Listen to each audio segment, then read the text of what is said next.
नमस्कार, मैं संतोष कुमार अम्बेश और आप देख रहे हैं इस वक्त आवाज़ भारत टीवी। मैं पहुंचा हूं SC/ST एम्प्लॉयज़ वेलफेयर एसोसिएशन सेवा BSNL और SCSC संगठन है और हमारे बीच में जो शख्स है वो परिचय के मोहताज नहीं है, मगर मैं इनके बारे में बता देना चाहता हूं, जो कि 5 बार जनरल सेक्रेटरी रह चुके हैं सेवा BSNL में और 2014 से और 31/2026 तक वर्तमान में ये चीफ पैटर्न के उसमें हैं। जो चीफ पैटर्न लास्ट जब ये सेवा निवृत्त हुए थे BSNL से, उनके बाद जब कमेटी ने और जब संगठन ने सोचा कि जब इनका कार्य इतना महान रहा है, इनके कार्यकाल को देखते हुए उसी दौरान उनको जब ये सेवा निवृत्त हुए तो संगठन ने वो निष्कर्ष लिया कि इनको आजीवन पूरा जीवन तक इनको चीफ पैटर्न बनाया जाए। तो ये सबसे बड़ी उपलब्धि है जो कि आज तक इतिहास में ऐसा नहीं हुआ था इस वेलफेयर एसोसिएशन में, मगर ये पहली बार हुआ है। और हमारे बीच में है ND राम जी। तो सबसे पहले मैं आपका स्वागत करता हूं आवाज़ भारत टीवी में। बहुत बहुत धन्यवाद संतोष जी, और मैं भी आपको बहुत बहुत धन्यवाद देता हूं और आपके चैनल जो आवाज़ भारत है इसको बहुत मुबारकबाद देता हूं कि पूरे देश के अंदर आप जो सही आवाज़ है, एक उचित आवाज़ है, जनता की आवाज़ है, उसको आवाज़ को पहुंचाते हैं। तो मैं एक बार फिर से आपको संतोष जी और आपके चैनल को बहुत बहुत हार्दिक बधाई देता हूँ। शुक्रिया। तो दर्शकों, आज सबसे पहले मैं उस ग्रेट मैन को मैं सलाम करता हूँ, मैं नतमस्तक होता हूँ जो आज उनकी जन्म जयंती मनाई जा रही है।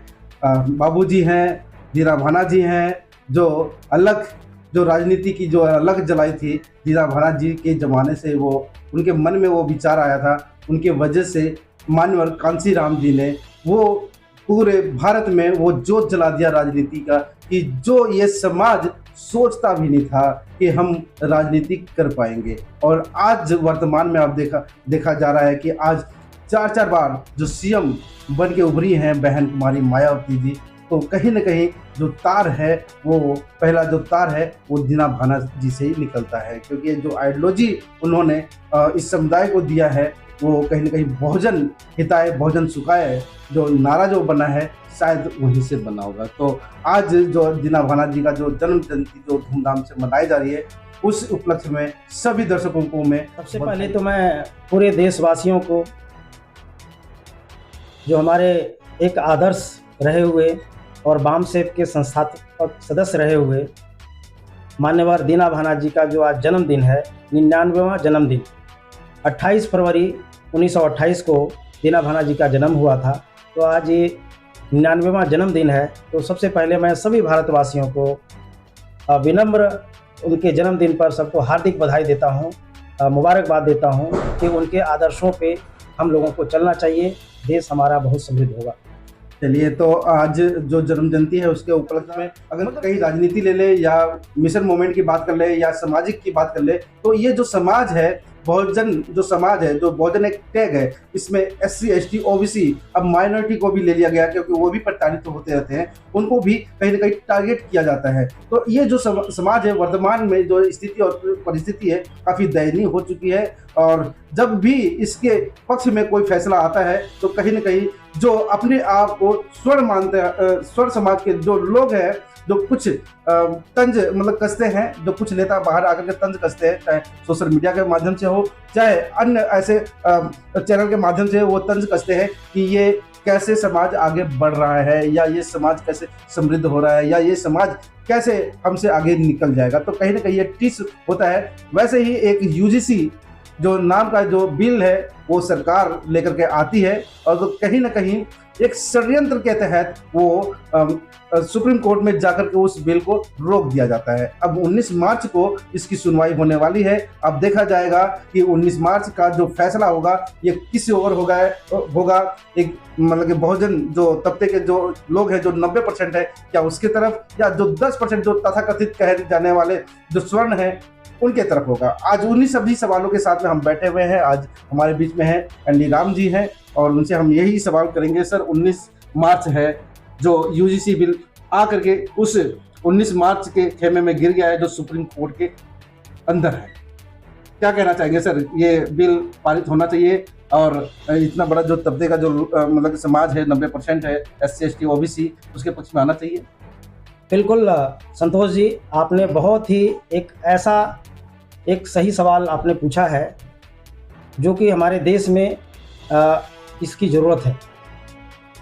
जो यूजीसी बिल सरकार लेकर आई है, सबसे पहले मैं भारत सरकार को और यूजीसी को मैं उनको धन्यवाद करना चाहता हूं, उनको बधाई देना चाहता हूं कि इतना अच्छा जो यूजीसी बिल लाए हैं, इससे देश के अंदर रहने वाले जो भी शोषित दलित समाज है, शोषित दलित समाज में जैसे SC ST OBC, माइनॉरिटी, महिलाएं और दिव्यांगजन, इन सबके कल्याण के लिए इनके ऊपर कुछ आधार पे, उनके जातीयता आधार पे या उनके सामाजिक आधार पे, उनके जो आर्थिक स्थिति है उसके आधार पे भेदभाव ना हो। हायर एजुकेशन में, हायर एजुकेशन के इंस्टीट्यूशन में उस पर भेदभाव ना हो, इसके लिए सरकार लाई है ये बिल। और ये 13 जनवरी 2026 को ये बिल आया था।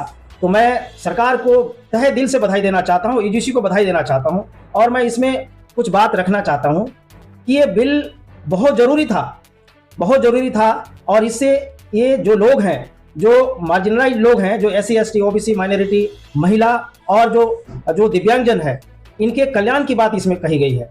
क्योंकि आज भी आज़ादी के 75 साल बाद भी भेदभाव हो रहा है। कोई कहे कि भेदभाव खत्म हो गया, नहीं, भेदभाव हो रहा है, आज भी भेदभाव हो रहा है। हाँ, ये धीरे धीरे उसमें सुधार हो रहा है, लेकिन भेदभाव हो रहा है। और ये हायर एजुकेशन में ये कई बार देखा गया है, सोशल मीडिया में आता है, प्रिंट मीडिया में आता है, इलेक्ट्रॉनिक मीडिया में आता है, वैसे पता चलता है कि वहाँ भेदभाव हो रहे हैं। SC ST जो स्टूडेंट्स हैं उनके साथ, OBC स्टूडेंट के साथ, माइनॉरिटी के साथ, महिलाओं के साथ और दिव्यांगजन के साथ। ऐसा नहीं है कि सिर्फ SC ST OBC के साथ। जो महिला है, महिला तो महिला है, जो वोमेन है, लड़कियां हैं, वो तो किसी भी समाज की हो सकती हैं, हर समाज की है। दिव्यांगजन वो भी किसी समाज के हैं, सभी समाज से हैं, लेकिन उनके साथ भी भेदभाव होता है। जो उनके जो शारीरिक जो उनकी एक जो डिसेबिलिटी है, डिसेबिलिटी के आधार पर उनको पुकारा जाता है, उनको उस तरह से उनका व्यवहार उनके साथ नहीं किया जाता, भेदभाव किया जाता है। उसी तरह महिलाओं के साथ, महिला चाहे किसी भी जाति धर्म की हो, उनके साथ भेदभाव किया जाता है। और SC ST के साथ तो किया जाता है, ये तो सदियों से किया जा रहा है, 4000 सालों से, और उसमें सुधार हो रहा है, लेकिन अभी भी सुधार की गुंजाइश है। तो हायर एजुकेशन में, हायर एजुकेशन के इंस्टीट्यूशन में, ऐसा नहीं कि हायर एजुकेशन के इंस्टीट्यूशन में इस तरह का भेदभाव ना हो, उसको रोकने के लिए ये जो सरकार और यूजीसी बिल लाई, ये बहुत बढ़िया बिल था और इसको आना ही चाहिए। लेकिन कुछ लोगों ने, जिन लोगों ने इसको ना तो पढ़ा, ना तो इस बिल को समझा, ये क्या एक रेगुलेशन है, एक रेगुलेशन है। और रेगुलेशन पहले ये 1956 में बना, ये 56 में बना है, तो ये बिल, तो अब उसके बाद इसमें कुछ अमेंडमेंट, एक तरह से आप कह सकते हैं कि ये रेगुलेशन लाया गया है कि उसमें इस तरह से का प्रावधान किया गया कि इस आधार पे, जातीयता आधार पे, लिंग के आधार पे, अपंगता के आधार पे उन्हें किसी तरह का इंस्टीट्यूशन में स्टूडेंट के साथ भेदभाव ना हो, इसके लिए सरकार लाई। तो इसमें किसी को नीचा दिखाने वाला, किसी को ऊंचा करने वाला, इसमें बात कहां से आ रही है?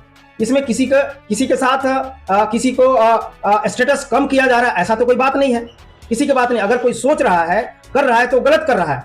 और वो अल्टीमेटली वो लोग जिन लोगों ने इसको देखा, सोचा, ना समझा, ना जाना, ना पढ़ा गंभीरता से, वो लोग सुप्रीम कोर्ट में गए और ऑनरेबल सुप्रीम कोर्ट ने 29 जनवरी को उस बिल पे रोक लगा दिया है। लेकिन अगला डेट जो है 19 मार्च को है। हमें उम्मीद है, हमें न्यायपालिका पे पूरा भरोसा है, सर्वोच्च न्यायालय पे हमें पूरा भरोसा है कि आने वाले जो 19 मार्च है उसमें ऑनरेबल सुप्रीम कोर्ट है इस बिल को फिर हरी झंडी देगी और पूरे देश के अंदर जो हायर इंस्टीट्यूशंस है, हायर इंस्टीट्यूशन में ये जो बिल है, यूजीसी बिल, वो लागू होगा। और हमारे जो लोग हैं, जो SC ST OBC, माइनॉरिटी और जो महिला, जो दिव्यांगजन है, उनके साथ न्याय सुनिश्चित होगा। और ये सुनिश्चित होगा कि उनके साथ किसी तरह का ये न जाति के आधार पर भेदभाव हो सके, ना तो लिंग के आधार पर भेदभाव हो सके, ना तो अपंगता के आधार पर भेदभाव हो सके। और ये बहुत जरूरी है। आप आए दिन देखते हैं इस भेदभाव के कारण हमारे कितने हजारों बच्चे उन्होंने अपने जान की कुर्बानी दे दिया, अपने आत्महत्या कर लिया। इस तरह की बहुत सारी बातें कि तो उनके साथ भेदभाव हुआ। बहुत सारे मेडिकल कॉलेज में, हायर इंस्टीट्यूशन में, यूनिवर्सिटी में, इंजीनियरिंग कॉलेज में आप देखे होंगे। तो उसमें ऐसा नहीं है कि सिर्फ SC ST OBC, ये सबके साथ मतलब ये इस तरह का भेदभाव वहां होता है। तो जो भी भेदभाव करने वाला है उसको वहां का इंस्टीट्यूशन जो है वो इसमें प्रावधान ये किया गया है कि ये डायरेक्ट जो है यहाँ तो ना तो UGC कार्रवाई करेगा, ना तो डायरेक्ट सरकार कार्रवाई करने जा रही है। ये इनका ये रिकमेंडेशन, उसके जो रिकमेंडेशन है उसमें जो कमिटी है, उसमें जो कमिटी बनेगी, मॉनिटरिंग कमिटी बनेगी, वो कमिटी जो है कमिटी उसको देखेगी ये चीज सही है या नहीं है। और सही पाया जाता है तो उसके मुताबिक वो वहां के इंस्टीट्यूशन को वो दिशा निर्देश देगी, उनको गाइड देगी कि भाई यहाँ पे ये गलती है, यहाँ पे इस तरह भेदभाव किया गया है, इन पे कार्रवाई किया जाए। तो वहां के इंस्टीट्यूशन भी उस पर कार्रवाई करेंगे। तो इसमें ऐसा कुछ नहीं है कि किसी के साथ, सही व्यक्ति के साथ कार्रवाई नहीं होगा। मगर सर एक सवाल निकल के यहाँ पे आ रहा है कि क्योंकि हम भी स्कूलों में गलतियां करते थे तो प्रिंसिपल हमारे माँ बाप को बुला करके खड़ा कर देता था और शिकायत पूरी मतलब माँ बाप के सामने। तो ये मॉनिटरिंग मतलब कमेटी मतलब एक हो जाती है कि चलो भाई मॉनिटरिंग कमेटी वो तय करेगी कि इनके माँ बाप को बुला कर पहले मतलब इनको निर्देश दिया जाए कि मतलब भाई तुम्हारा बच्चा ये काम यहाँ पे कर रहा है, नहीं तो नेक्स्ट मॉर्निंग में आप बिना इससे कहे, बिना आपसे पूछे नाम काट दिया जाएगा या कॉलेज से बाहर हो जाएगा। ये तो होता आ रहा है। सवाल ये है कि इस प्रकार का जब बिल आता है तो कहीं ना कहीं वारदात को कम करने के लिए ही मतलब कि कानून पास किए जाते हैं, है ना जी। जेल बनाए गए, थाने बनाए गए, कचहरी जैसे मतलब कोर्ट बनाया गया, तो क्या वारदात बढ़ाने के लिए, कम करने के लिए?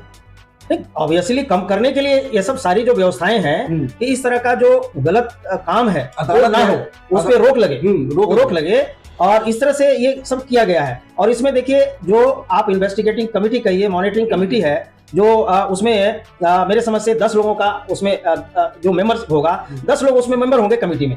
तो 10 मेंबर होंगे उसमें, कोई भी लगभग कमेटियां जो बनती है उसमें नॉर्मल सरकार का ये प्रावधान होता है। तो उसमें एक SC का आदमी हो, ST का आदमी हो, है ना, उसमें इस तरह से कोई अगर उपलब्ध हो तो माइनॉरिटी का हो, दिव्यांग का हो, अगर नहीं हो तो कोई और जो जनरल में होंगे वो होंगे।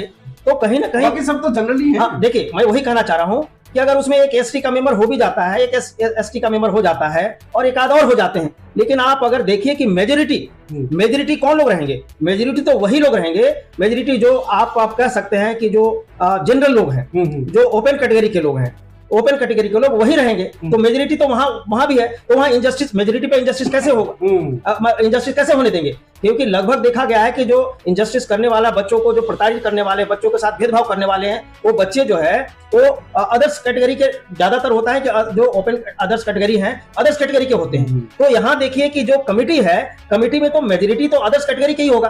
अदर्स कैटेगरी के होगा तो वो तो देखेंगे ना, वो तो निष्पक्ष जांच करेंगे, निष्पक्ष अपना रिपोर्ट देंगे, ओपिनियन देंगे। तो अगर सही पाया जाएगा तभी देंगे, तो उनको मानना चाहिए। तो सबसे पहले ये अंदेशा जता करके कि ये गलत हुआ, गलत हो रहा है, गलत नोटिफिकेशन हुआ, ऐसा बिल नहीं आना चाहिए, ओपन कैटेगरी के बच्चों पे मतलब अत्याचार होगा या भेदभाव होगा, ऐसा नहीं होगा, क्योंकि कमेटी में मेजोरिटी तो ओपन कैटेगरी के लोग ही रहेंगे। तो सवाल यही है, क्या ऐसे आशंकित मतलब कि अगर कोई कानून आता है तो क्या उस पर प्रावधान लग जाता है, बंद कर दिया जाता है, या मतलब उसके पक्ष में ऐसा वो बिल पारित नहीं होता है? नहीं, देखिए मेरे समझ से हमारा जो सर्वोच्च न्यायालय है, सर्वोच्च न्यायालय में हमारे जो न्यायाधीश बैठे हुए हैं वहां एक से एक विद्वान हैं, और मैं समझता हूं कि ये बहुत ही संजीदा ये बिल था और ये बहुत ही जरूरी बिल था।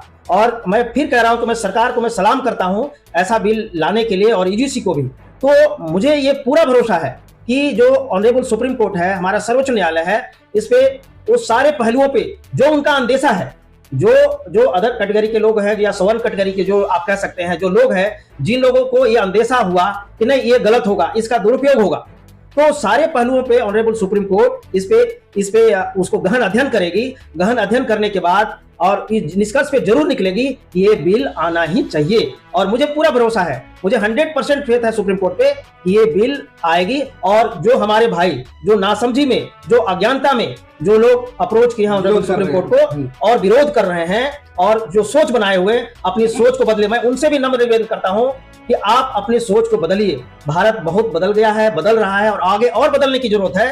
तो आप अपने सोच को बदलिए। ये कोई भी किसी निर्दोष बच्चे को मतलब सजा दिलाने के लिए नहीं है, उसको प्रताड़ित करने के लिए नहीं है, लेकिन निर्दोष बच्चे का प्रताड़ना ना हो, निर्दोष बच्चे का हरासमेंट ना हो, उनका हरासमेंट रुके और फ्री फेयर माइंड से वो पढ़ाई करें और एक हमारे देश के एक सफल नागरिक बने।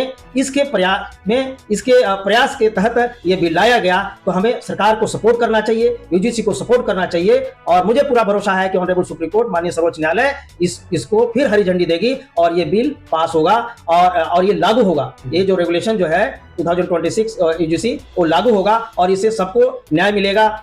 एक नेचुरल जस्टिस कहते हैं, सबको नेचुरल जस्टिस बनेगा irrespective of caste and creed. किसी भी जाति धर्म ये सबसे भेदभाव से ऊपर उठ करके सब बच्चों के साथ न्याय होगा, ये हमारा भरोसा है। तो ये पर्दाफाश हो गया है कि यूजीसी बिल कोई ऐसा बिल नहीं है जो कि आप लोग जो डर रहे हो। मैं उन साथियों को भी मैं आगाह कर देना चाहता हूँ जो कुछ जो 2-3% के जो स्वर्ण भाई हैं, वो अगर अपने आप को भय लेकर चल रहे हैं कि यूजीसी बिल आ जाएगा तो हमारे ऊपर कहर होगा। नहीं, ये ऐसी कोई चीज़ें नहीं है। मैं उनको फिर मैं बता देना चाहता हूँ, ये कहीं ना कहीं एक संरक्षित रहने का एक बिल पारित किया जाता है। कोई भी कानून बनता है वो मानव हित के लिए बनाया जाता है। अगर ऐसा नहीं होता है तो कहीं ना कहीं ये जो न्यायालय है, ये जो जेल है और ये जो थाने हैं, थाना मतलब कि जानते ही होंगे, जो कानून है वो नहीं होना चाहिए।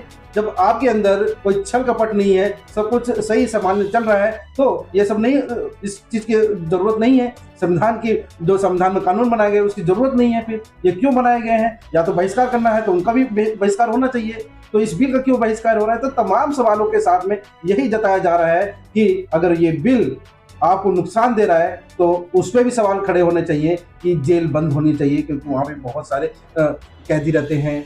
ये न्यायालय बंद होना चाहिए क्योंकि किसी के हित के लिए सुनाया जाता है, किसी के अहित के लिए सुनाया जाता है। अगर आप लोग इसी विचार में चलते हो तो, अगर आप लोग सही हो, अगर आपके अंदर कोई ऐसी चीज़ें नहीं हैं जो मानव एक समान की बातें रखते हैं, तो इस बिल को आने में मदद करें और सुप्रीम कोर्ट का सपोर्ट करें जो 19 मार्च को ये बिल आने वाला है। तो इसी के साथ में मैं संतोष कुमार अम्बेश और हमारे साथ में थे बहुजन एक्टिविस्ट एनडी राम जी, जो कि अपनी बातें जो काफ़ी प्रमुखता से इन्होंने साफ साफ कर दिया है कि ये बिल होना ही चाहिए, क्योंकि इसमें कोई भेदभाव नहीं है, सबके ये समान है। क्योंकि महिलाएं हैं वो जनरल की भी जा सकती हैं, विश्वविद्यालय में जाती हैं, शिक्षा प्राप्त करती हैं, चाहे स्वर्ण में किसी भी जाति के हो, चाहे किसी भी धर्म से हो, किसी भी उससे हो। महिलाएं तो महिलाएं हैं, दिव्यांग किसी भी धर्म किसी भी जाति का हो सकता है। बाकी जो आपको लगता है कि SC ST OBC से खतरा है, तो इसमें अगर जो मॉनिटरिंग की कमेटी बनाई जाएगी वो 10 लोगों की बनाई जा रही है, जिसमें से सिर्फ 3 ही होंगे SC ST OBC, बाकी जो मेजोरिटी होगी वो सभी जनरल की होगी। तो साथियों, अभी के लिए मैं संतोष कुमार अम्बेश, दीजिए इजाजत। आप देख रहे थे आवाज भारत। धन्यवाद।